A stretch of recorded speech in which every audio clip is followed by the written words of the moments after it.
Според податоците на Државниот завод за статистика, во јули 2015 година се издадени 359 одобренија за градење, што е за 71,8% повеќе во однос на истиот месец од претходната година. Од вкупниот број на издадени одобренија за градење, 231 се наменети за објекти од високоградба, 40 за објекти од нискоградба и 88 за објекти за реконструкција на ниво на држава. Во источниот регион во јули годинава има издадено вкупно 43 одобренија за градење.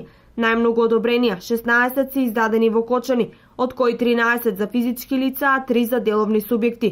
На второ место според издадени одобренија за градење на истокот е Штип, со вкупно 12, од кои 6 за физички лица и исто толку за деловни субјекти, додека на трето место по издадени одобренија е Проби Штип со вкупно 10 одобренија, од кои 6 за физички лица и 4 за деловни субјекти. По едно одобрение за градење се издадени во Делчево и Зрновци. Според податоците на Државниот завод за статистика, во Берово, Виница, Карвинци, Македонска Каменица и Пехчево нема издадено ниту едно одобрение за градење во јули годинава.